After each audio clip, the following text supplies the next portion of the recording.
Bonjour à tous.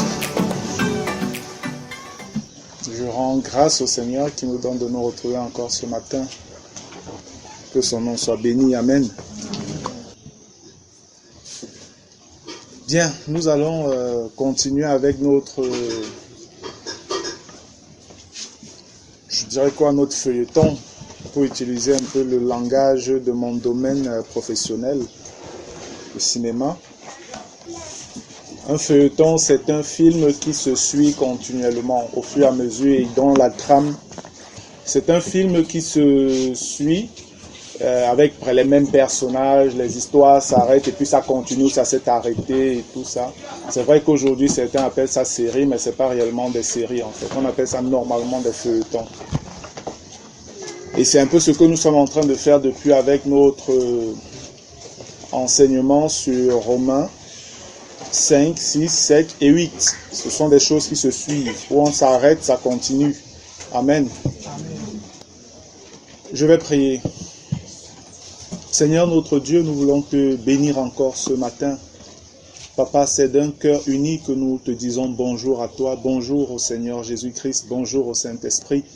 Et nous nous réjouissons, ô Dieu, en ce dimanche 5 août 2018, ce nouveau jour que tu as créé pour davantage te glorifier, Seigneur, dans nos vies. Et nous voulons véritablement nous disposer comme instruments de ta glorification, Père. Par l'œuvre bénie que ton Fils a accomplie à la croix pour nous, Seigneur, nous voulons davantage témoigner de cette œuvre parfaite et puissante dans nos vies au quotidien, chaque jour. Seigneur, merci aussi parce que tu nous rassembles en ce lieu et que tu nous instruis par ton Saint-Esprit. Tu nous apportes des lumières, ô Dieu, la vérité qui nous affranchit, Seigneur. Éternel, je voudrais donc te remettre encore cet enseignement et je te supplie de nous soutenir par ton Saint-Esprit, de raviver nos forces spirituelles et même physiques, d'éloigner, Seigneur, de la fatigue du corps, d'éloigner la fatigue spirituelle, d'éloigner tout esprit qui ne te glorifie pas de ce lieu au nom de Jésus-Christ. Et nous prions que seul ton esprit maintenant inonde ce lieu, inonde les vies, inonde les cœurs, Seigneur. Et donne-nous de rester éveillés spirituellement, donne-nous de rester alertes pendant ce moment.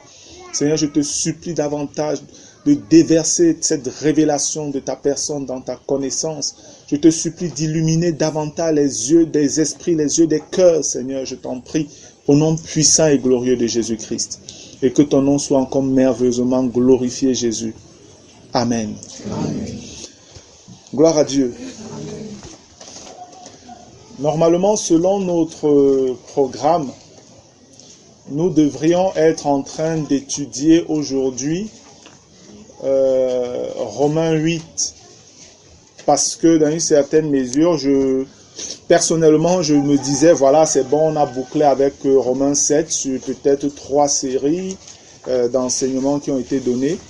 Mais dans la semaine, le Seigneur a attiré mon attention, me donnant l'ordre de continuer dans la même lancée avec laquelle nous avons commencé dimanche dernier, parlant toujours de la chair.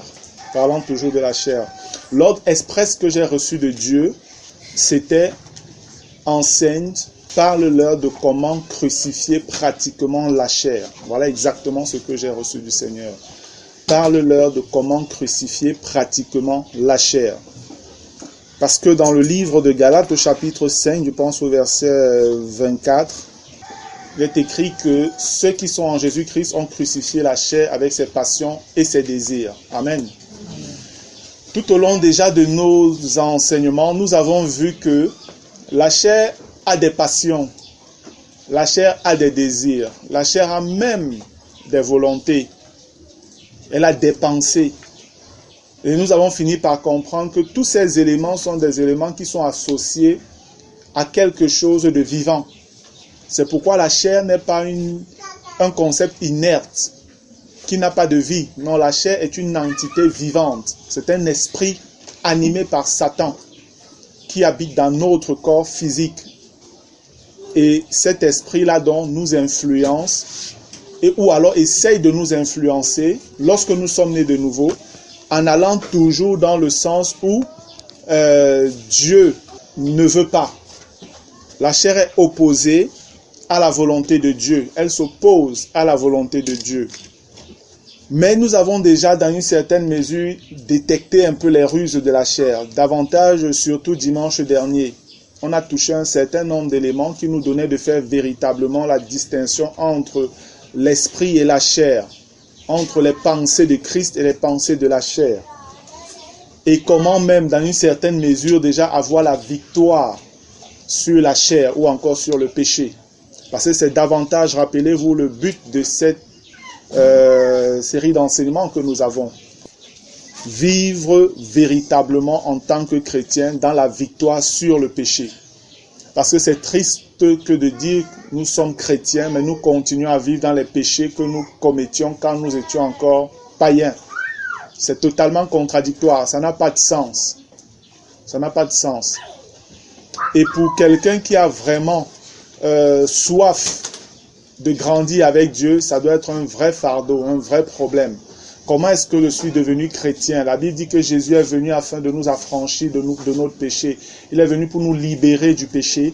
Mais je dis je suis chrétien et je continue à vivre exactement comme je vivais avant que je ne témoigne que je suis né de nouveau.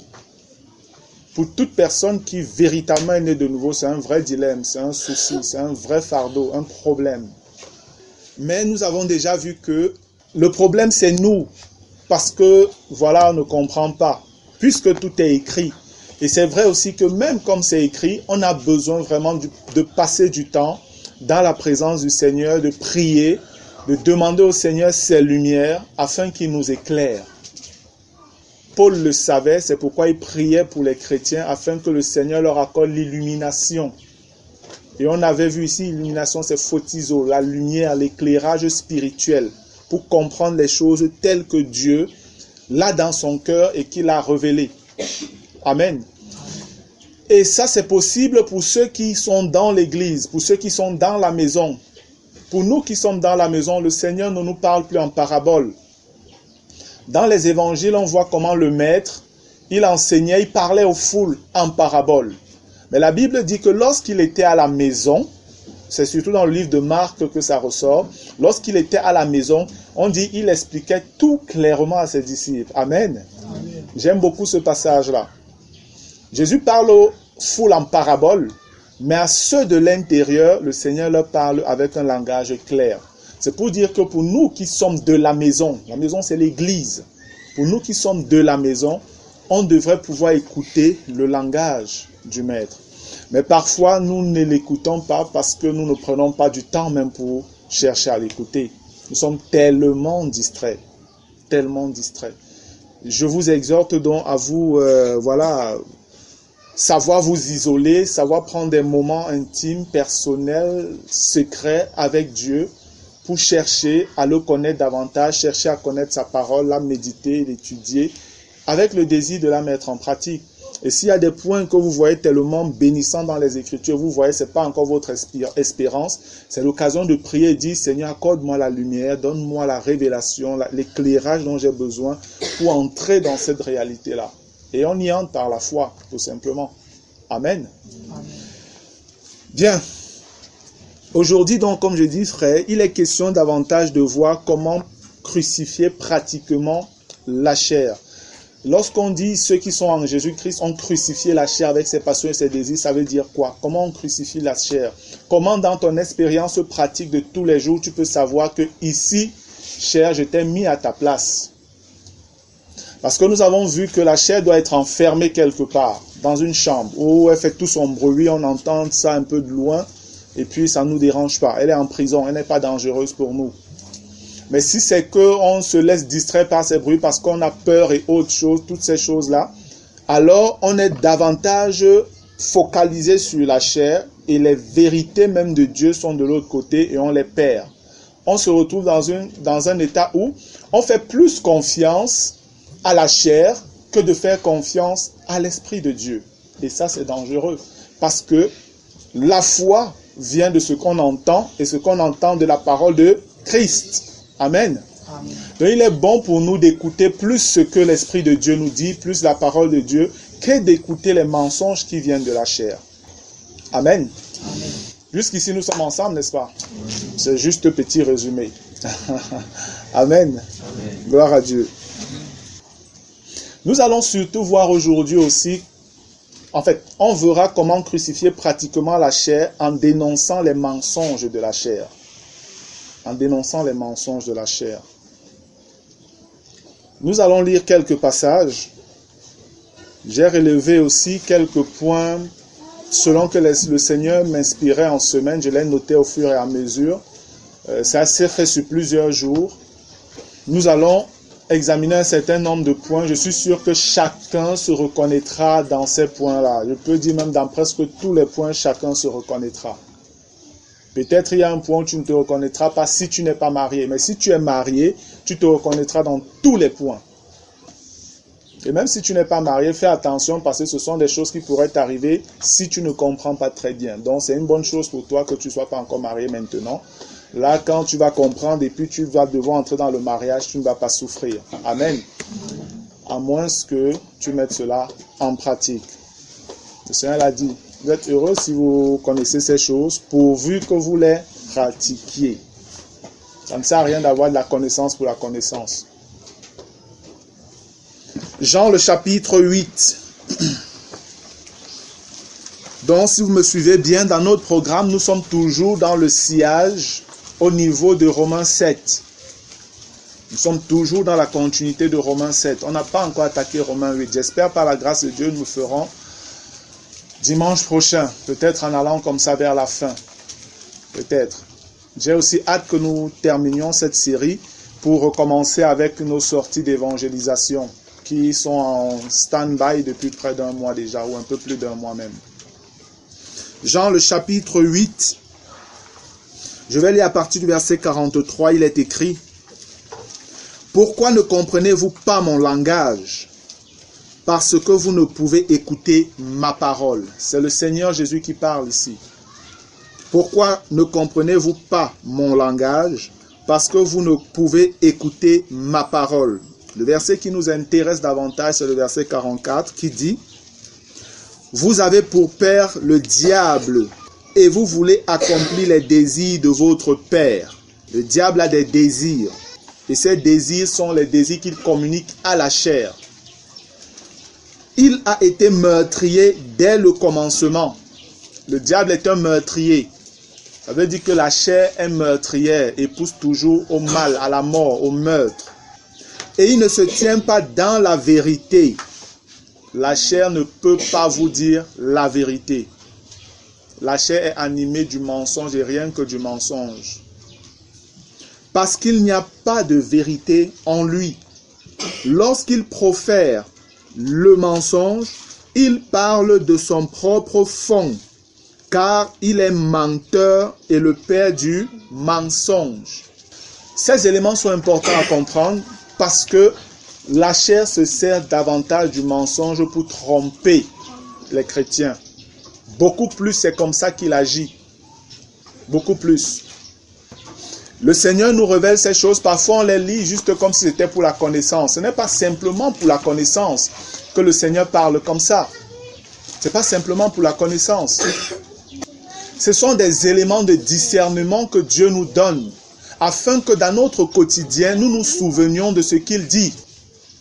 Nous devons bien comprendre que ce que Dieu dit ici, si vous avez saisi, ce sont des éléments qui sont liés également à la chair. La chair est directement sous l'influence de Satan.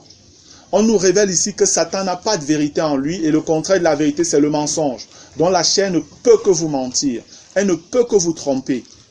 On nous dit Satan est meurtrier. Donc, pour la chair, tout ce qu'elle veut, c'est vous conduire à la mort. Tout ce qu'elle veut, c'est vous conduire à la mort. Et la chair vous conduit à la mort comment? En vous entraînant dans le péché. Parce que le salaire du péché, c'est la mort. La chair connaît ça. La chair connaît cette parole-là. Et elle sait que chaque fois que vous allez aller dans le péché, vous allez tomber. Et c'est pourquoi quelqu'un comme Balaam dans l'Ancienne Alliance, dans l'Ancien Testament, qui annonçait la vérité même, a été corrompu par la suite à cause de ses mauvais désirs, les convoitises. Il est tombé dans ce piège-là. Et ce que Balaam a commencé à faire, il a commencé vraiment à agir comme la chair, comme Satan. Parce qu'il savait le point faible du peuple juif. Et il pouvait donc dire aux ennemis, à Balak, aux ennemis d'Israël, faites leur péché. Envoyez vos filles séduire leurs garçons. S'ils tombent, vous pourrez les vaincre. Parce que là, Israël allait pécher et c'est la mort qui allait suivre. Et c'est ce qui est arrivé malheureusement. Et Dieu a jugé sévèrement Balaam. Nous devons comprendre que la chair agit de la même manière. Elle nous trompe et elle est là simplement pour nous détruire. La chair n'est pas ton ami. Si tu as bien compris ce qui a été dit la dernière fois, nous avons les pensées de Christ. Nous sommes un seul esprit avec Jésus-Christ. Ça voudrait dire que réellement tout le désir d'un véritable enfant de Dieu serait d'agir conformément à la volonté du Seigneur. Mais la chair, elle est là pour vous faire agir contrairement à cette volonté-là. Elle est opposée à la volonté de Dieu. Dans Jean 8, 44, je lis rapidement encore ça. Vous avez pour père le diable et vous voulez accomplir les désirs de votre père. Il a été meurtrier dès le commencement et il ne se tient pas dans la vérité parce qu'il n'y a pas de vérité en lui.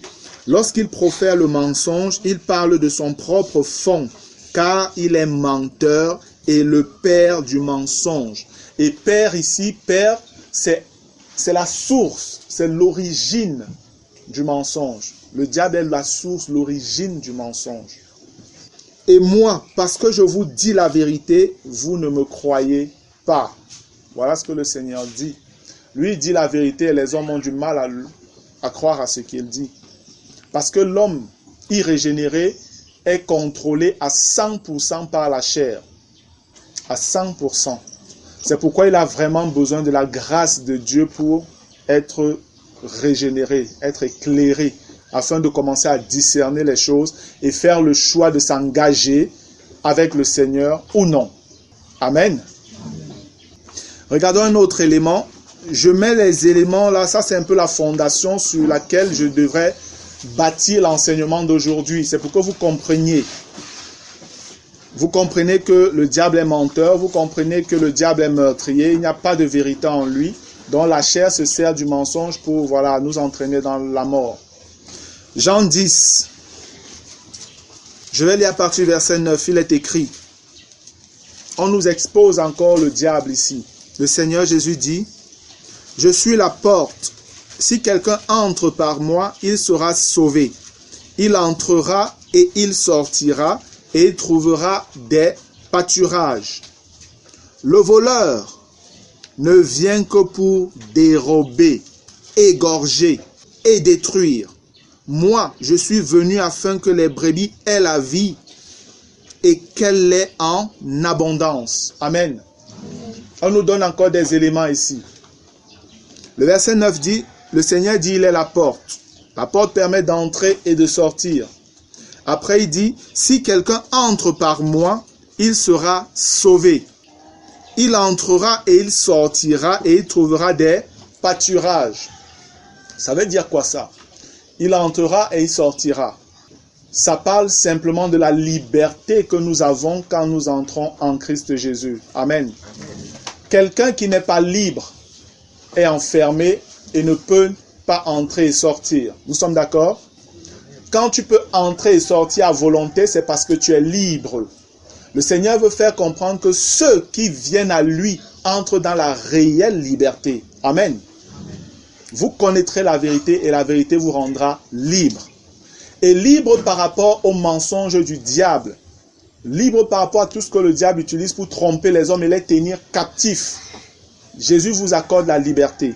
De telle enseigne que vous pouvez désormais marcher dans le monde sans problème. Et quand je parle de problèmes, c'est des problèmes intérieurs, des problèmes de culpabilité et autres. Mais les tribulations, les persécutions et autres, vous allez les vivre. Mais ce n'est que normal.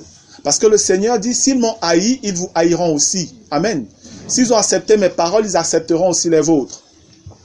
Gloire à Dieu. Donc, il n'y a rien de plus normal qu'un enfant de Dieu soit persécuté. C'est normal. C'est pas le diable ou je ne sais pas trop quoi. C'est pas tu n'es pas maudit ou tu n'as pas un problème particulier. Non.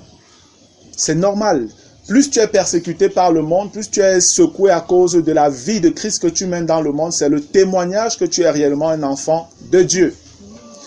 Ceux qui sont chrétiens et qui vivent sans problème, sans persécution, tout le monde les aime, tous les collègues les embrassent, sont d'accord avec eux, fonctionnent avec eux sans problème. Tes voisins, il n'y a aucun qui ne t'aime pas, tout le monde est d'accord avec toi, tu as un problème.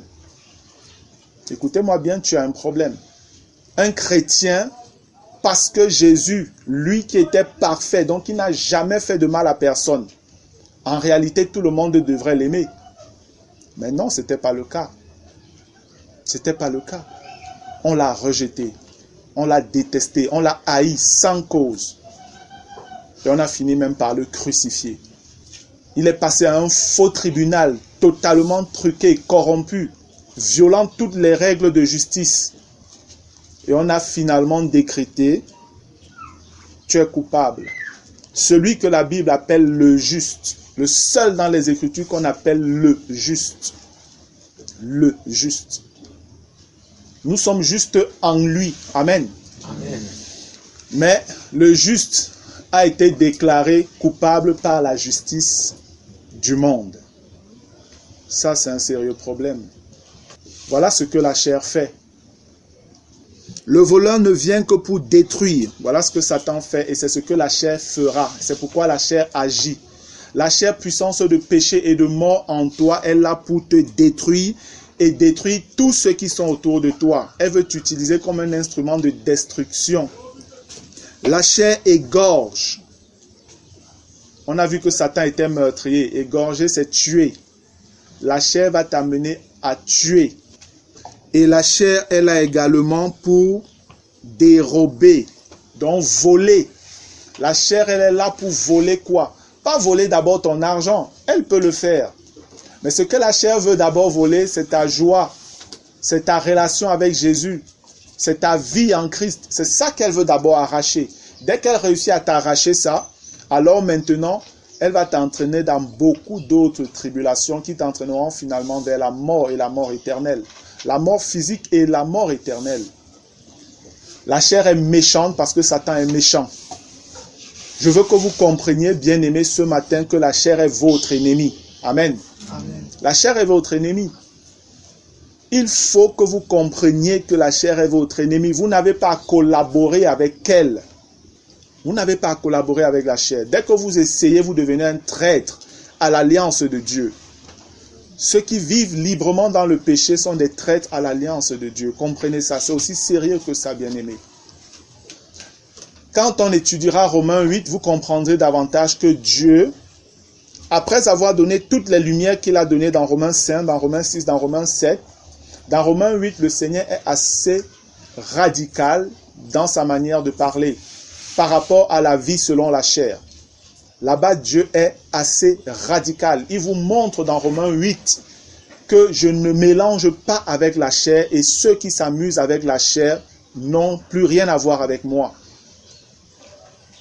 Voilà les deux passages déjà que je voulais que nous examinions, que vous preniez comme élément de base. Satan est le père du mensonge. Satan n'a pas de vérité en lui. Satan est un meurtrier. Et on nous présente encore ici Satan. C'est lui que la parole appelle ici là le voleur. Satan est un voleur, donc il prend ce qui ne lui appartient pas. Il prend ce qui ne lui appartient pas. Satan est un voleur. Depuis le commencement, c'est un voleur. Et on nous fait comprendre que non seulement il est là, il vient pour dérober, donc voler tes choses, il vient égorger également et finalement détruire. Mais le maître est celui qui nous donne la vie et la vie en abondance. Amen.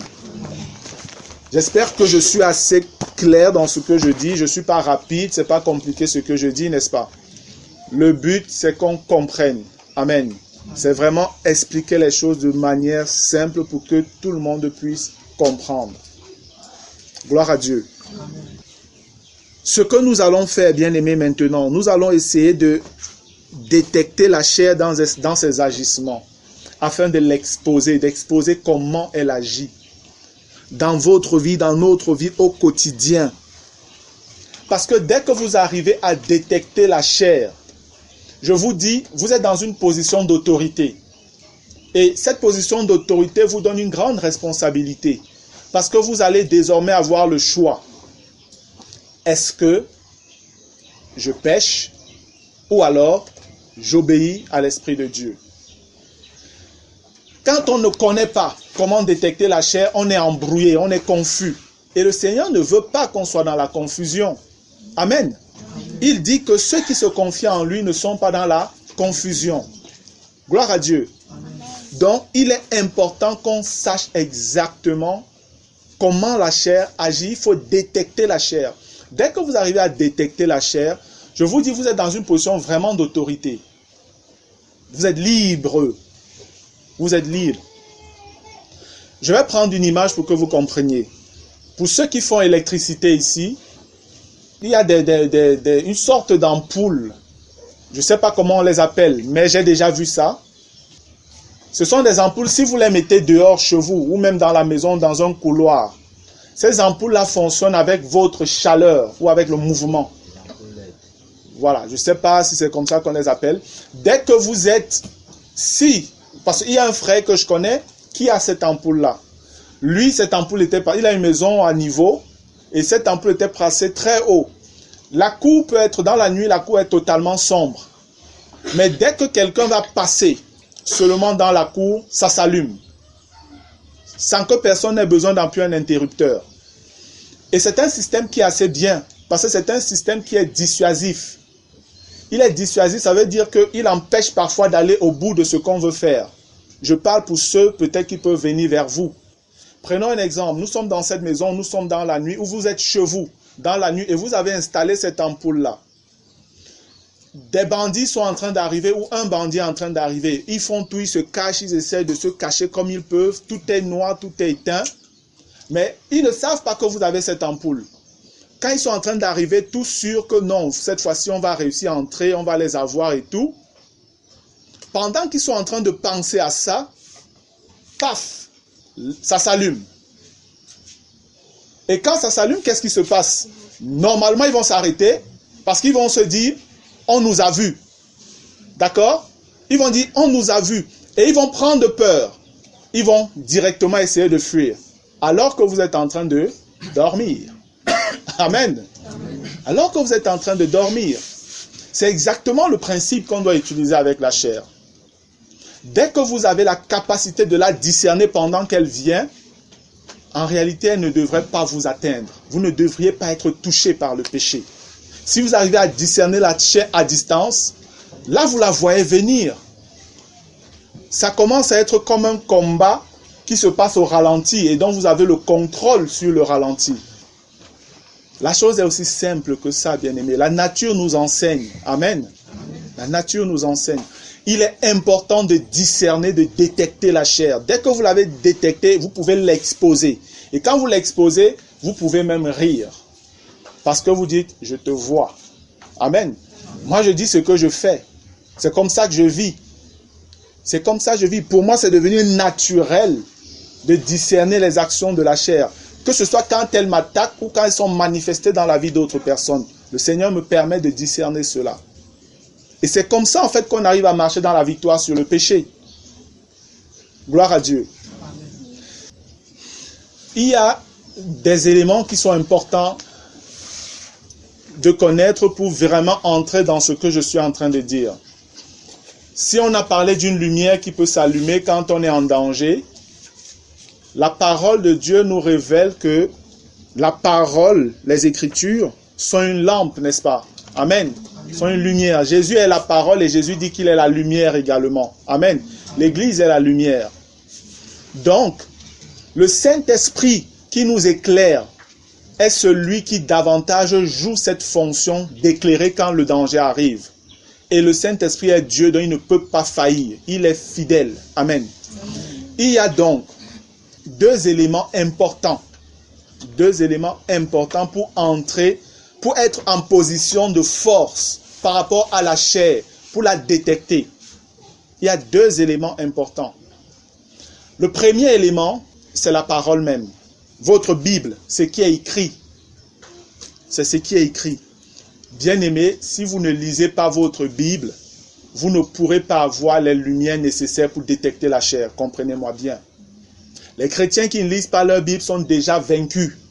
Ça ne sert même à rien d'essayer. Vous serez vaincus. C'est pourquoi dans cette assemblée, on a des programmes de lecture communs où tous ensemble, on lit sur l'année. C'est pourquoi il y a des programmes ici pour toutes les personnes qui arrivent au milieu de nous pour la première fois, que le Seigneur a amené dans cette communion fraternelle, dans cette famille de Dieu. Dès que vous arrivez, on cause avec vous, on voit un peu votre intimité, votre rapport avec la parole. Et en fonction de ça, on vous met sur un programme de lecture. Parce que si vous ne connaissez pas la parole écrite, vous aurez des problèmes. Puisque le Saint-Esprit se servira de la parole écrite pour vous éclairer. Amen. C'est important de lire. Donc frère, quand on vous met parfois la pression, oui, parce que je sais qu'on vous met la pression pour lire. Et je préfère qu'on mette cette pression-là. Je suis désolé. Il faut mettre cette pression pour que les gens apprennent à lire. Et quand vous allez voir le bien fondé de la chose, vous-même vous prendrez goût. Et c'est le témoignage de plusieurs ici maintenant. Il y a d'abord la parole. Remplissez votre cœur de la parole. Votre cœur doit être une grande bibliothèque biblique. Vous devez lire toute la Bible, non pas simplement quelques petits versets que vous prenez à gauche et à droite. Vous devez lire toute votre Bible. De Genèse à Apocalypse, vous devez la lire, pas une seule fois. Vous devez être familier avec la parole, frère. Lisez vos Bibles. Les chrétiens ne lisent plus la Bible, pour la majorité malheureusement. Ils avancent des choses, ils vous disent des choses, et pourquoi vous pouvez entendre des chrétiens vous dire que non, même Dieu a dit, aide-toi, le ciel t'aidera. Et il dit, même Dieu a dit. Ça n'existe pas, Dieu n'a jamais dit ça. Dieu n'a jamais dit ça, ce n'est pas un passage biblique.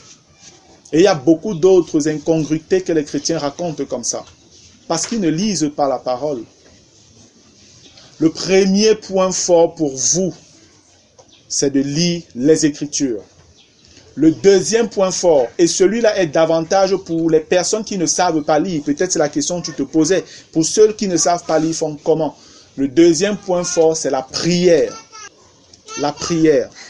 Pour ceux qui ne savent pas lire, s'ils passent du temps dans la prière avec le Seigneur, en priant, en demandant au Seigneur de les éclairer et de les éclairer encore, le Saint-Esprit agira en fonction de leur position. Amen.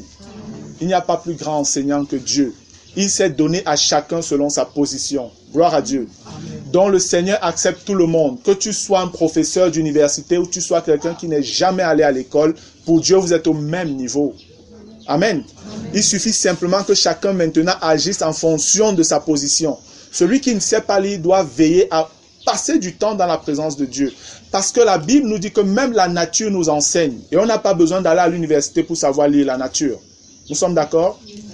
Le Saint-Esprit vous donne de lire la nature et d'apprendre des choses divines. C'est pourquoi vous pouvez voir des gens qui ne sont jamais allés à l'école, mais ils peuvent venir vous dire, frère, voici, j'ai tel problème, je ressens ceci dans mon cœur et tout et tout. Pour vous qui êtes allés à l'école, qui connaissez le Seigneur, qui connaissez la parole, vous pouvez lui dire, en fait, ce que tu ressens, la Bible parle de ça. Voici ce qui est écrit. Vous voyez que le Saint-Esprit travaille avec lui, alors qu'il ne connaît pas peut-être lire les Écritures. Mais le fait même simplement qu'il écoute déjà la parole constamment quand il est au milieu des frères, c'est quelque chose que le Saint-Esprit se servira pour l'aider. Si vous ne connaissez pas lire, ou alors si vous ne prenez pas la peine de lire les Écritures, pour vous qui connaissez lire, vous êtes coupable devant Dieu. Hein? Vous êtes coupable devant Dieu. Parce que quand vous êtes, la chair parfois va attaquer. Ce qui va se produire, c'est que pendant que quelqu'un t'insulte, je prends un exemple, quelqu'un est en train de t'insulter, de te traiter de tous les noms devant des gens. Tu es là humilié, honteux et tout. La chair va te dire, mais tu attends quoi? Réponds aussi. La chair va dire, mais réponds-lui. Il pense que quoi? Elle pense que quoi? Réponds. Mais le Saint-Esprit, lui, ce qu'il va te dire, c'est ne rendez pas injure pour injure. C'est écrit ou c'est pas écrit? C'est écrit. Amen. Il va se servir de la parole. C'est ça qui va t'insuffler dans ton esprit. Ne rendez pas injure pour injure. Pendant que l'autre t'insulte, tu reçois une information. Insulte aussi. Rends. Tu reçois une autre information. Ne rendez pas injure pour injure. Bénissez plutôt. Ça, c'est la parole. Maintenant, quand toi, tu es un enfant de Dieu alerte, éveillé, tu vas recevoir ces deux informations. Et si tu as été enseigné sur comment la chair agit et sur comment l'Esprit de Dieu agit, tu seras devant un choix à opérer. Amen. Amen. Tu obéis à qui? Tu as discerné déjà la chose. Maintenant, le choix t'appartient. C'est pourquoi le Seigneur dit, je mets devant vous la mort et la vie. Après, il te dit, choisis la vie. Amen. Le Seigneur te dit, choisis la vie. Je vous dis, c'est le même principe à chaque fois dans votre fonctionnement, bien-aimé. Lisez la parole. Passez du temps en prière et vous serez armés pour pouvoir résister aux sollicitations perverses de la chair. Lorsque je vous demande de vous muscler spirituellement, ce n'est pas pour lutter avec le péché. Non, ce n'est pas ça, dans le sens où vous luttez avec la fornication, vous luttez avec l'adultère ou le mensonge, je ne sais pas trop quoi. Non. Vous muscler, c'est simplement prendre le temps devant le Seigneur à lire la parole. Amen. À prier. De telle enseigne que spirituellement, vous êtes éveillés. Et quand la chair va s'amener, vous serez à même de résister à la chair. Parce que si vous n'avez pas ce moment de communion avec Dieu, votre esprit sera affaibli. Comprenez bien, ce sont des réalités spirituelles. La Bible nous parle de la parole qui est la nourriture. De la même manière que sur le plan physique, si vous ne mangez pas, vous êtes affaibli dans votre corps. Je vous dis, frère, comprenez que spirituellement, c'est la même chose. Quand on naît physiquement un bébé, on commence par lui donner le lait. Et la Bible vous parle également du lait spirituel. Amen. Amen. Il y a toujours un équivalent des choses spirituelles par rapport aux choses physiques. Et Dieu en même temps parle de maturité et il parle de nourriture solide. Vous comprenez ça? Ça voudrait dire que si spirituellement vous êtes faible, vous ne vous nourrissez pas comme il faut, vous allez rester totalement amorphe et faible et vous allez subir les ravages de la chair. Et vous ne pouvez vous en prendre qu'à vous-même. Vous ne pourrez vous en prendre qu'à vous-même parce que Dieu a déjà fait ce qu'il devait faire. Amen. Lisez la parole et priez. Là, vous êtes en train de vous muscler spirituellement. Le Saint-Esprit, le moment venu, lorsqu'il y aura une attaque, saura vous aider en vous amenant la lumière pour dire « à ça, tu peux répondre comme ça. À ça, tu peux répondre comme ça. » C'est exactement comme ça que Jésus a eu la victoire sur le diable lors de la tentation. Le diable venait en citant la parole, mais le Seigneur connaissait la juste parole également pour lui répondre. Amen. Il est écrit. Et la Bible nous dit que l'épée de l'esprit, c'est quoi? La parole de Dieu. Vous connaîtrez la vérité vous affranchira. Utilisez les armes que Dieu vous a données. Arrêtez de mener des combats spirituels où vous lancez le feu sur les cafards, le feu sur les souris. C'est pas ça le combat spirituel. Je suis désolé. Le véritable combat spirituel, il est véritablement spirituel et c'est d'abord contre la chair qui vous entraîne dans le péché. Si vous vous gardez vous-même, la Bible dit que le diable ne vous touche pas. Amen. Et se garder soi-même, c'est éviter de pécher. Parce que c'est par le péché que le diable a accès à votre vie. Et la Bible vous dit, ne donnez pas accès au diable. C'est écrit dans Éphésiens, ne donnez pas accès au diable. Donc c'est à vous de veiller pour ne pas donner accès au diable. C'est à vous de veiller, bien-aimés. La parole de Dieu, elle est vraie, elle est simple. Et nous devons croire exactement comme c'est écrit. Nous devons croire comme c'est écrit. Le Seigneur sait que nous sommes des hommes et il utilise un langage humain pour nous parler dans un langage qu'on peut comprendre. Amen. S'il y a des choses qu'il veut nous donner de comprendre dans les profondeurs, il le fera et ce sera toujours juste. Alléluia. Ce sera toujours juste. Ne donnez pas accès au diable. Je vous ai déjà dit, il s'appelle aussi Belzébul. Belzébul, ça veut dire prince des mouches. Prince des mouches. Et vous savez, les mouches, vous les rencontrez souvent où c'est sale, où il y a de la pourriture, des détritus, des ordures. C'est où on rencontre les mouches. Et c'est l'image en fait du péché. Un chrétien qui vit dans les péchés, il est comme dans des ordures, dans la pourriture. Et n'attendez pas que Dieu soit en communion avec vous dans cet état. Si vous êtes dans la pourriture, dans le péché, vous allez attirer les mouches. Et les mouches là, c'est les démons. Les démons vont correctement vous torturer, vous troubler dans votre vie. Et la chair va bien arranger les circonstances pour que cela se fasse. Voilà les deux principes, les deux éléments, je veux dire les deux éléments importants pour davantage détecter, discerner les actions de la chair. Et pour donc entrer véritablement, frère, dans une marche, vraiment dans la victoire sur le péché, et la marche par l'esprit, il y a un seul principe. Un seul principe. Le juste vivra par la foi. Amen. Le juste vivra par la foi. C'est le seul principe dont vous avez besoin pour marcher dans la victoire sur le péché et marcher par l'esprit. C'est le seul principe. Le juste vivra par la foi. Et vous allez comprendre pourquoi. Gloire à Dieu.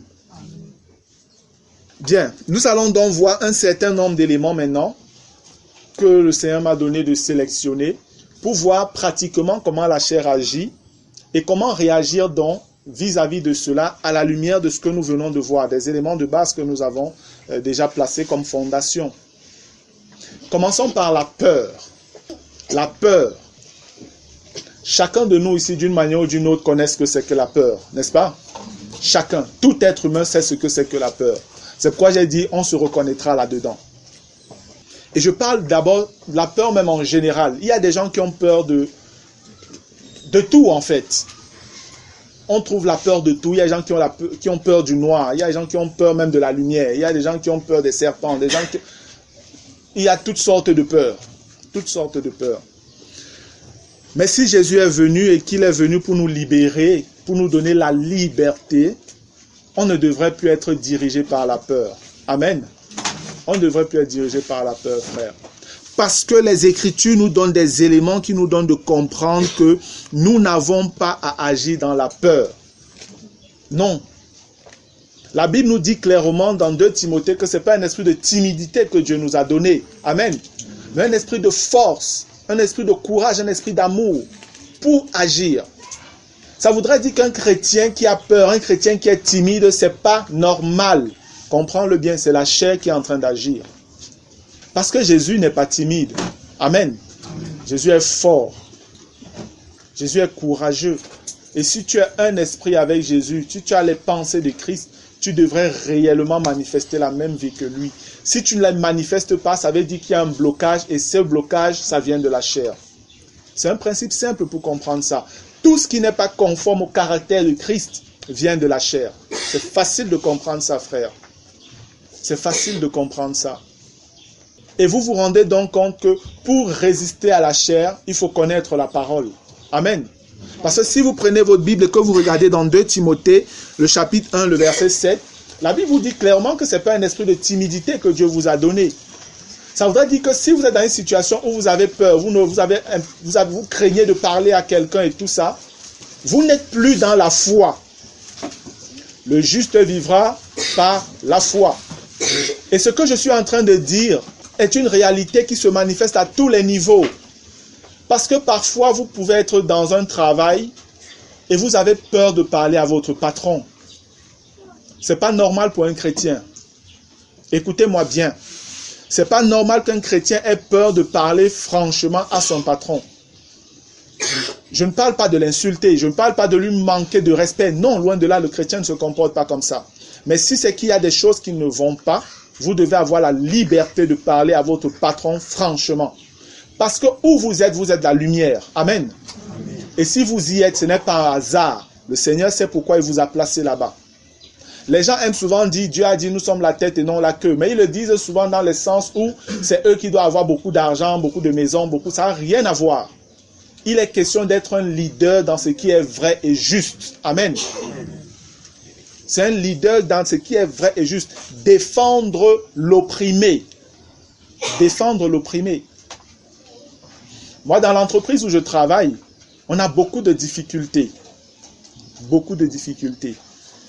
Mais lorsque ça a toujours été très chaud, je n'ai jamais manqué d'aller parler au boss.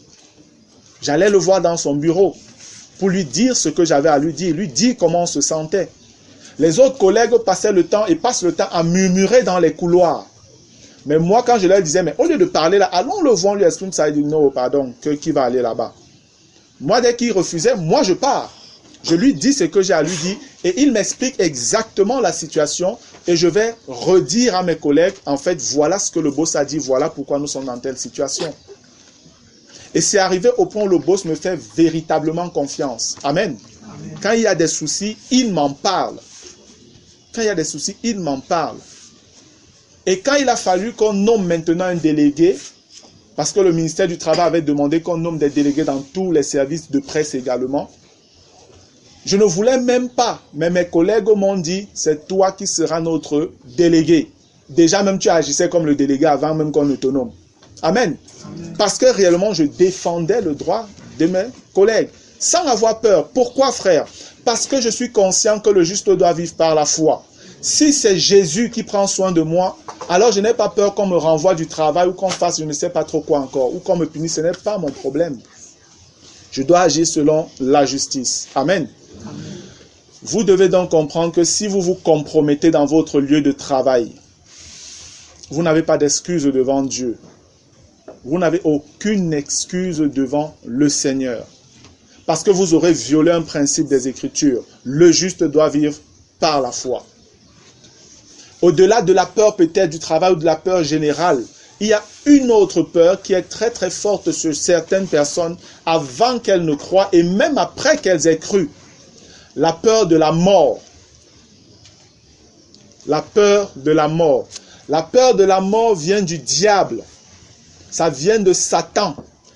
Et la Bible le dit clairement. La Bible le dit. Ouvrez vos Bibles dans Hébreux chapitre 2. Hébreux, le chapitre 2.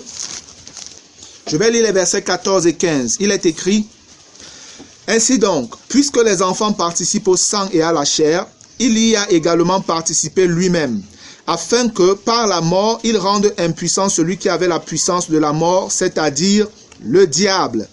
Ainsi, il délivre tous ceux qui, par crainte de la mort, étaient toute leur vie retenus dans la servitude.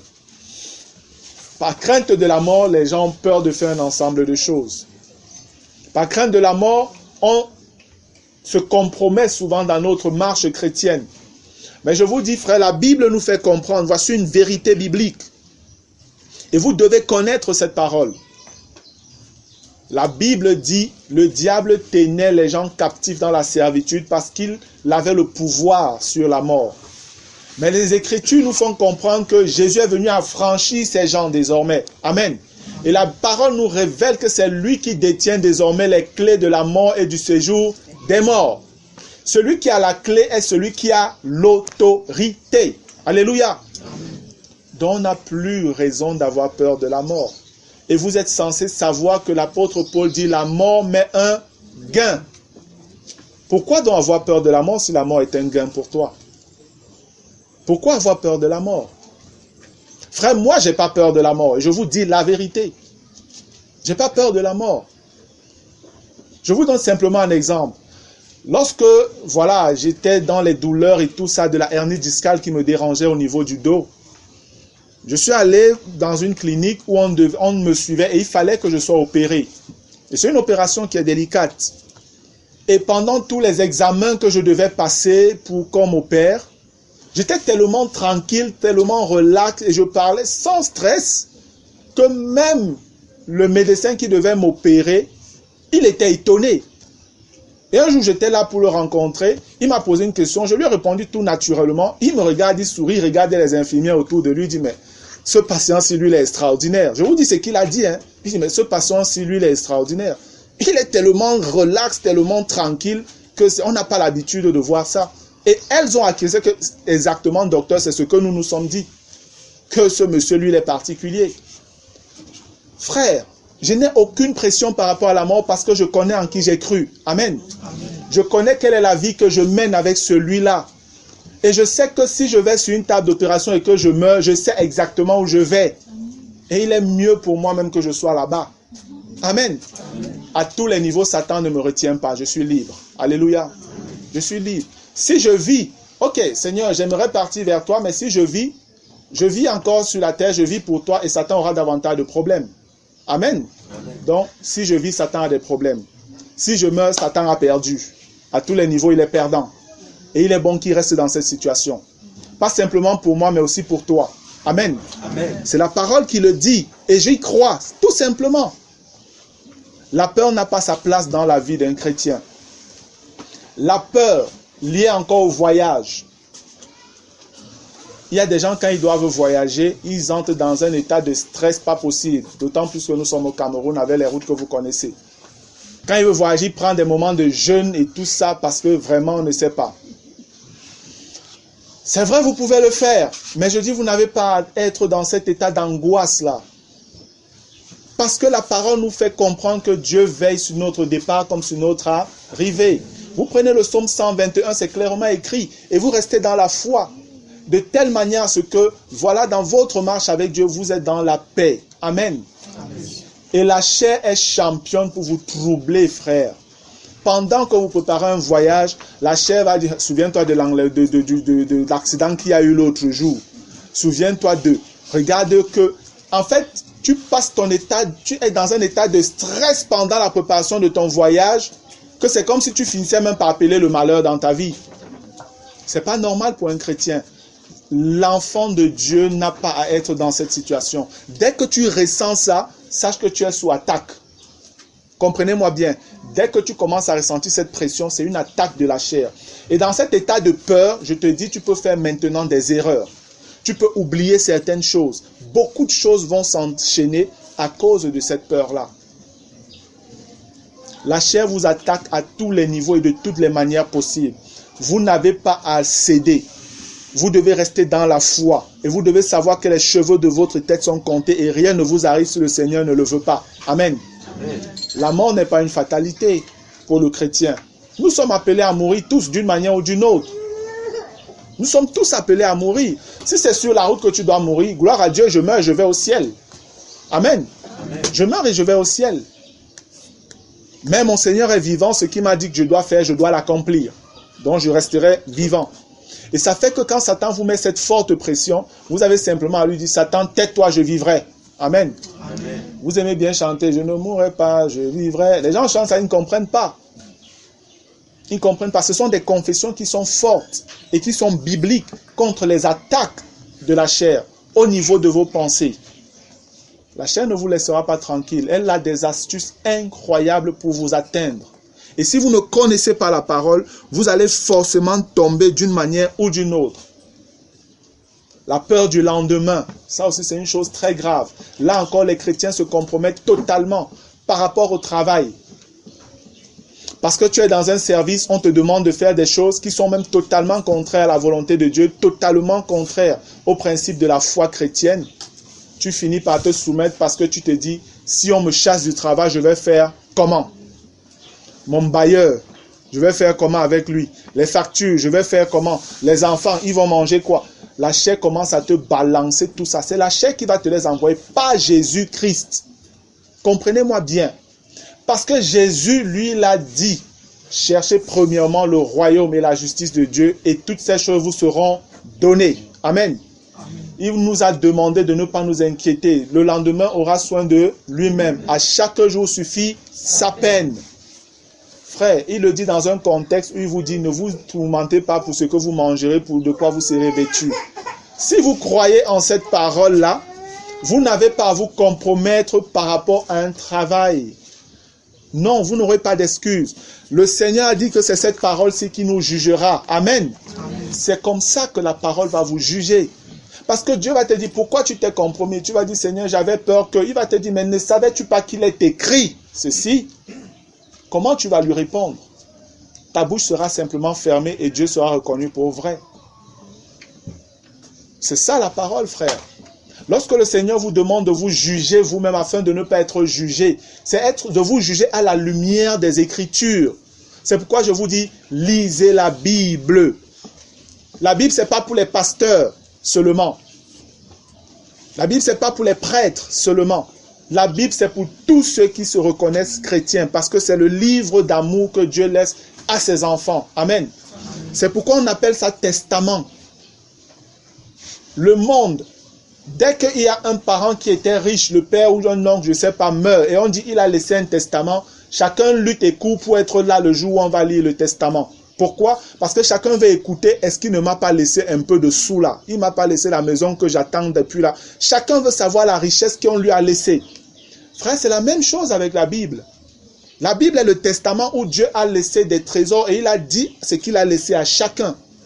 Et à toi maintenant de venir, de lire donc, pour puiser tout ce qui t'appartient. C'est à ta disposition. Mais si tu ne le fais pas, tu resteras pauvre, alors que tu es quelqu'un sûrement de très riche. Parce que tu es ignorant, tu vas demeurer dans la pauvreté.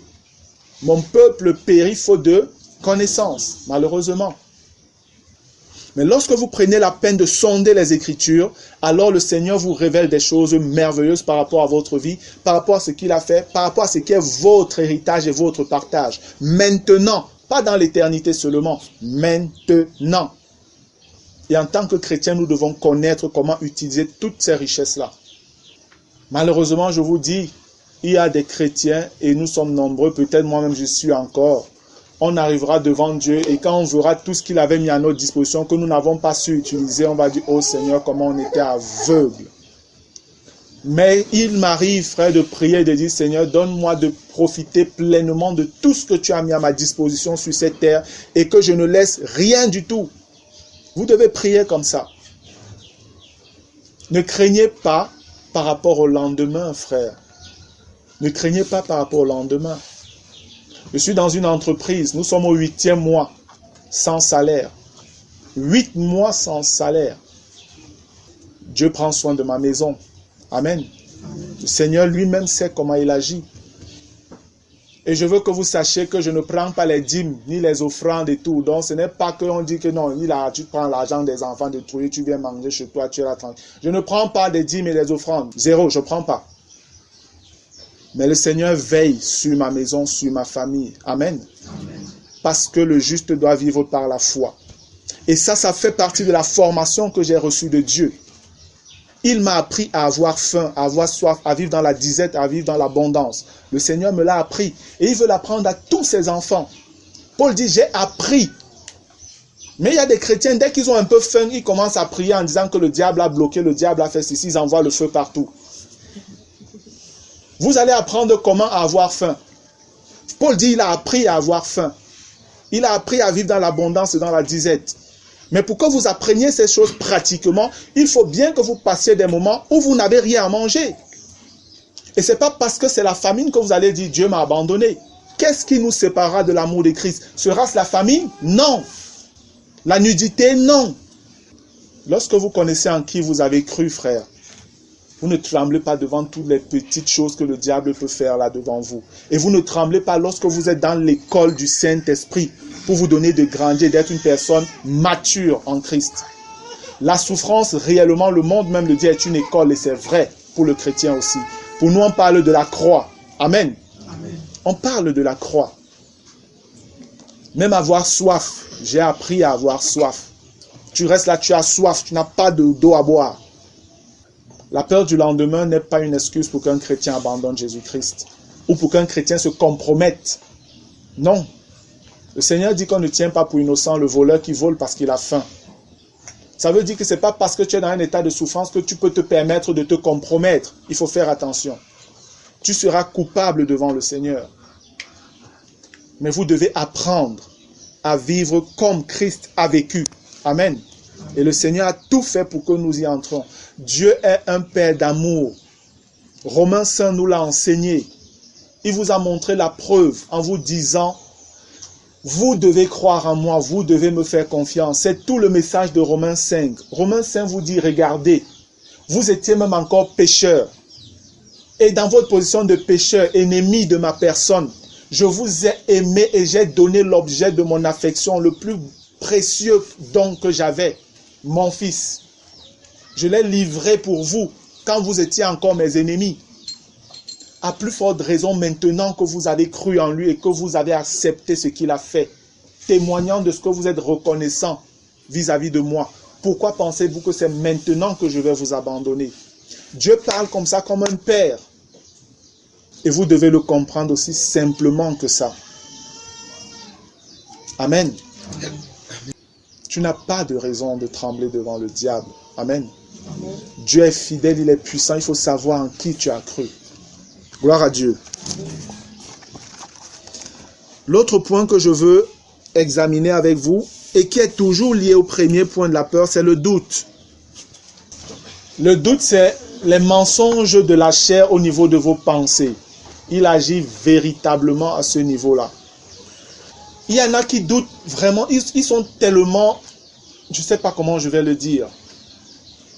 Parce que vous savez, la chair agit pour vous empêcher, vous handicaper par rapport à l'œuvre de Dieu. Dieu vous sauve afin de vous bâtir, pour que vous grandissiez le plus rapidement possible, pour être utilisé, pour être une bénédiction dans le monde. Amen. Amen. La Bible dit que la nature même soupire, attendant la manifestation des fils de Dieu. Ne pensez pas que c'est seulement pour le millénaire ou bien pour l'éternité. C'est déjà maintenant. Amen. C'est déjà maintenant, frère. C'est maintenant que le Seigneur veut vous utiliser comme Christ est manifesté, où il pouvait être là, rendant du bien, faisant du bien aux hommes, allant de village en village, guérissant les malades. Le Seigneur veut vous utiliser comme ça. Vous n'avez pas à douter. Dieu veut plusieurs enfants en qui véritablement il y a son onction Christ, qui peuvent marcher dans le monde et être des sujets de bénédiction, que ce soit par la parole qu'ils prêchent, que ce soit par la vie qu'ils mènent, que ce soit par les manifestations des dons spirituels qu'ils exercent. C'est votre partage, c'est ton partage. Ce n'est pas une affaire qui est seulement pour les pasteurs. Si tu as cru, tu es appelé à cela. Amen. Et Dieu veut que vous grandissiez. Dieu ne veut pas que vous restiez des éternels bébés. Des gens qui passent le temps à courir derrière le pasteur, derrière le pasteur, derrière le pasteur. Non. Vous-même qui êtes là, vous êtes parents, il y en a qui sont parents. Imaginez, vous avez un enfant, il grandit. 1 an, 2 ans, 3 ans, 4 ans, jusqu'à 10 ans, 15 ans. Il n'arrive même pas à s'asseoir, il est toujours couché. Vous devez le nourrir, vous devez le langer, vous devez le nettoyer. C'est quoi l'histoire? Vous-même, vous commencez à être gêné. Vous dites, non, il est malade. Il y a un problème. Si déjà l'enfant à un certain âge ne marche pas, vous vous embêtez, vous êtes mal. Vous commencez à chercher les moyens de voir qu'est-ce qui ne va pas. Pourquoi vous pensez que spirituellement c'est différent? Je vous dis, il y a des frères et des sœurs qui sont des fardeaux pour les dirigeants, pour les anciens de Dieu. Parce qu'ils ne grandissent pas. C'est les mêmes, ils viennent avec les mêmes problèmes. Vous expliquez. Il part, il revient 2 jours plus tard avec le même problème. Tu expliques. Il revient avec le même problème. À la fin, tu as envie de le botter un peu pour dire, oh, réveille-toi, qu'est-ce qui se passe? Oui. Qu'est-ce qui se passe? Le doute. Vous devez rejeter tout doute qui vient dans vos pensées parce qu'il n'y a pas de doute en Jésus-Christ. Bien-aimé, tant que vous voulez faire quelque chose et que vous voyez c'est dans la volonté de Dieu, ça ne viole pas la volonté de Dieu, faites cette chose-là. Amen. Allez-y. S'il n'y a pas de trouble dans votre cœur, allez-y. Ne laissez pas le doute prendre le dessus. Parce que la chair va toujours vous balancer du doute dans la pensée. Toujours. Elle va vous donner des excuses, des choses totalement bizarres. Et elle attaquera davantage vos pensées. Elle avait des raisonnements qui n'ont rien à voir avec la parole de Dieu. Et c'est révélé dans les Écritures, ce que je dis là. Ouvrez vos Bibles un peu dans 2 Corinthiens au chapitre 10. 2 Corinthiens, le chapitre 10, je vais lire à partir du verset 1, il est écrit. Moi, Paul, je vous prie par la douceur et la bonté de Christ, moi, humble d'apparence quand je suis au milieu de vous, et plein de hardiesse à votre égard quand je suis éloigné. Je vous prie, lorsque je serai présent, de ne pas me forcer à recourir avec assurance à cette hardiesse, dont je me propose d'user contre quelques-uns qui nous regardent comme marchant selon la chair. Si nous marchons dans la chair, donc dans notre corps physique là, nous ne combattons pas selon la chair, donc selon la puissance du mal. Verset 4, écoutez ce qui est dit. Car les armes avec lesquelles nous combattons ne sont pas charnelles, mais elles sont puissantes par la vertu de Dieu pour renverser des forteresses. Il y a des gens qui ont des forteresses de doute dans leur cœur. Des forteresses, frère. Et une forteresse, quand vous pensez, vous connaissez ce que c'est dans l'Antiquité, c'était un point, une ville fortifiée que pour prendre, pour la vaincre, c'était difficile. Une forteresse, c'était comme Jéricho, que vous connaissez dans la Bible. Il a fallu un miracle pour que Jéricho tombe. Sinon, les Juifs ne pouvaient pas prendre Jéricho. Il a fallu un miracle que les murs là tombent, boum, là ils pouvaient entrer. Mais Jéricho était une place fortifiée. On ne pouvait pas prendre cette ville. Il n'y a que l'Éternel qui pouvait faire ça. Amen. Des forteresses. Le verset 5 dit, nous renversons les raisonnements et toute hauteur qui s'élève contre la connaissance de Dieu. Et on fait quoi? Et nous amenons toute pensée captive à l'obéissance de Christ. Amen. Amen. La pensée captive qu'on amène à l'obéissance de Christ, c'est d'abord la vôtre à vous-même. Ça veut dire que quand le doute est en train de faire son travail, vous regardez ce qui est juste et vrai selon la parole de Dieu. Amen. Et vous vous soumettez à ce que la parole de Dieu dit. Que la chair fasse tout son bruit, tout son boucan. Vous dites, moi, je sais qu'il est écrit ceci et je crois en cela. Amen. Amen. Ne laissez pas le doute prendre le dessus sur vous, bien-aimés. Sinon, vous êtes foutus. Quand quelqu'un est dans le doute, il ne peut pas combattre. Il ne peut pas. Et c'est souvent ce que la chair fait. Quand vous n'avez pas encore des lumières, la chair va vous balancer des mauvaises pensées. Et vous, chrétiens qui êtes encore ignorants, vous allez croire que c'est vous qui avez eu ces mauvaises pensées. Et vous êtes maintenant dans un état de culpabilité et de doute. Tu as même un problème, tu veux prier, mais tu te dis, vraiment avec la pensée que j'ai eue là, est-ce que le Seigneur peut même m'écouter? Tu commences à culpabiliser, tu es dans le doute, dans l'incertitude, alors que tu n'as rien fait.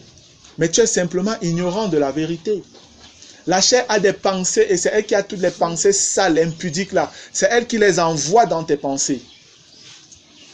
Mais si tu es un chrétien musclé, donc qui lit la parole, qui prie, qui a une bonne communion avec le Seigneur, quand il t'enverra cette pensée, le Saint-Esprit t'enverra autre chose. Amen. Pour te donner de voir, fais l'équilibre des choses. Fais l'équilibre des choses. Et lorsque tu connais que la Bible te dit en tant que chrétien, tu dois avoir des pensées pieuses, des pensées pures, des pensées vertueuses et tout ça, tu te dis, mais attends, ça vient donc d'où? Ça, c'est la chair, donc je n'ai rien à faire avec ça. Je ne t'accepte pas. Amen. Et là, tu vas te mettre à genoux devant ton Père. Tu pries dans la liberté, tu le loues, tu le bénis parce que tu as été libéré et tu peux demander ce que tu veux dans la foi sans douter. Amen. Tu as vaincu la chair.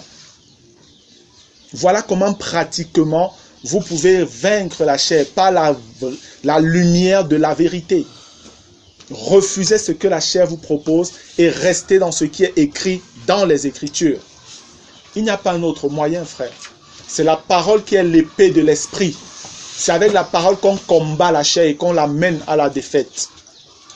Le doute, c'est un point qui est grave dans la vie de plusieurs chrétiens. Faites attention à cela. Faites attention à cela, frère. La chair va vous attaquer dans vos pensées sans vous demander. Et je vous ai déjà dit, vous ne pouvez pas empêcher la chair de vous attaquer. Nous sommes d'accord là-dessus, n'est-ce pas? Mais vous n'êtes pas obligé d'accepter toutes ces bêtises, toutes ces attaques, toutes ces propositions. Tant que c'est impur, vous la laissez exactement où elle reste avec son impureté. Ça reste là-bas et vous fonctionnez totalement libre. Totalement libre. Vous pouvez recevoir des attaques de la chair de tous les côtés. C'est quand vous commencez à les accepter que vous vous sentez réellement mal. Mais quand vous avez compris que ça ne peut pas venir de Dieu, alors ce n'est pas votre problème. Ce n'est pas votre problème. Le doute agit à tous les niveaux. Au lieu d'agir dans la liberté, vous agissez dans la crainte, vous agissez dans la peur et dans beaucoup d'autres choses. Le doute est grave, hein? Lorsque vous avez peur, vous doutez, ça vous fait perdre parfois un certain nombre de choses. Moi, il y a un frère qui récemment me racontait comment un frère avait des sentiments pour une sœur. Et voilà, il avait dit à ce frère qu'il avait des sentiments pour la sœur. Et on lui dit, il faut donc lui parler. Il dit, oui, j'ai compris, je vais voir. Il faut lui parler. Oui, j'ai compris, je vais voir. Pendant qu'il est en train de, oui, compris, je vais voir, un autre frère qui lui n'avait rien dit, boum, lui l'a demandé et la sœur a dit oui. Et c'est à ce moment que l'autre pense que lui va aller demander. Quand il demande, la sœur dit, je suis désolé, quelqu'un m'a déjà demandé la main. J'ai dit oui. Il était tard. Parce qu'il avait peur, parce qu'il doutait. Si tu penses que voilà, tu n'es pas très beau, si tu penses que tu n'as pas d'argent, si tu penses que tu n'es pas instruit, si tu penses que tu es ci, tu es ça, et que tu t'arrêtes à ces concepts humains, mondains, pour ne pas aller vers une sœur, c'est ton problème. La chair est en train de t'avoir. Amen. Amen. Dans la foi, la chose qui est importante, c'est la relation avec Christ d'abord. Amen. C'est la relation avec Christ d'abord. S'il y a une sœur qui cherche un homme qui est très riche et tout, qui est tout beau et tout ça là, Elle est libre de le faire. Mais parfois, elle va tomber sur quelqu'un qui, spirituellement, ça ne va pas. Frères, vraiment comprenons la bataille dans laquelle nous sommes engagés. Comprenons la bataille dans laquelle nous sommes engagés. Nous perdons beaucoup de choses parce que nous faisons plus confiance à la chair, à Satan, qu'à Dieu. On dit nous sommes chrétiens, mais on ne fait pas confiance à Dieu réellement. Notre vie ne montre pas qu'on lui fait confiance. On a peur, on doute, on hésite. Ce n'est pas la vie du chrétien, ce n'est pas la vie normale du chrétien, ça. Pas du tout. L'autre élément, c'est le découragement. La chair va vous pousser au découragement d'une manière terrible, que ce soit dans votre vie chrétienne, que ce soit dans le monde. Et si la chair a réussi déjà à vous mettre KO sur le plan spirituel, n'attendez pas que sur le plan physique, ça va aller. Quand sur le plan spirituel, vous êtes fort, je vous dis, vous vous déployez de manière merveilleuse sur le plan physique. Amen. Amen. Le découragement peut vous entraîner dans la folie et la bêtise. Je vous dis, le découragement crée davantage le péché. Vous vous découragez, ne vous en faites pas. Vous allez finir par tomber dans le péché. Et la chair, elle est là, elle attend seulement le bon moment. Elle attend seulement le bon moment. J'ai discuté avec un frère qui, voilà, parce que la vie, elle est dure, c'est pas facile et tout ça, et tout. C'est tellement compliqué la vie. Les choses sont dures, ça ne marche pas toujours comme on pense. Que bon, dans sa tête, même il s'est dit, bon, franchement, les désirs même de mariage que j'avais et tout, bêta, j'oublie. Parce que je vais prendre même l'argent ou je vais même faire comment et tout ça, bêta, ça vaut pas la peine, je laisse tomber. Il faut même que j'oublie l'affaire du mariage là. Ça ne vaut plus la peine parce que quelle est la sœur qui va même accepter? Avec quoi, comment? Et bêta, j'oublie. Mais ce qui s'est produit, c'est que dans cet état de découragement, il était déjà dans le péché. Parce que le découragement ne vient pas de Dieu. Amen. Le Seigneur nous parle de persévérer. Dès que tu es dans un état de découragement, frère, c'est le péché déjà. Et dans cette posture, la chair va réempiler, donc elle va revenir. Et ce qui s'est donc produit, c'est que parce que tu es dans le découragement, tu te dis vraiment, il faut même oublier. La chair va te dire, voilà, tu vois que ta condition est difficile, même Dieu peut comprendre. Ce qui se passe après, il tombe dans la masturbation. Un autre péché arrive. Parce qu'on est affaibli, on est découragé, on se dit ça ne peut pas, c'est pas possible. La chair, elle est là pour ça. Vous négligez de résister à la chair sur ces points qui ne sont pas bibliques, qui n'ont rien à voir avec Dieu. Ne vous en faites pas, vous aurez un autre péché qui viendra. Et on a vu que la chair vient pour détruire, pour conduire à la mort. Amen. Et si tu restes dans cette condition, tu es mal parti. Tu vas finir en enfer. Parce qu'il n'y aura pas de fornicateur ou de personnes qui vivent dans la masturbation au ciel. C'est l'impureté. Tu n'entreras pas au ciel dans cet état. Ça, c'est parce que tu as laissé le découragement prendre d'abord la place. En mettant à côté la parole de Dieu qui nous demande de persévérer, de compter sur le Seigneur. La vie est dure. Jésus n'a jamais promis que la vie sera facile. Jamais. Prenez courage, vous aurez des tribulations dans le monde, mais prenez courage, j'ai vaincu le monde. Le Seigneur promet d'être avec vous tous les jours, dans vos batailles, dans vos combats. Il promet d'être là. Et par les batailles que vous remportez, que vous traversez, il vous forge un caractère. Regardez encore ce que Romains 5 nous dit. Dans la persévérance, vous allez vers la gloire. Amen. N'abandonne pas, tu n'as pas à te décourager, bien-aimé. Tu n'as pas à te décourager. C'est aussi l'école du Saint-Esprit. Quelle que soit la difficulté que tu traverses, la chair veut te garder dans cette position pauvre, misérable. N'accepte pas ça. Amen.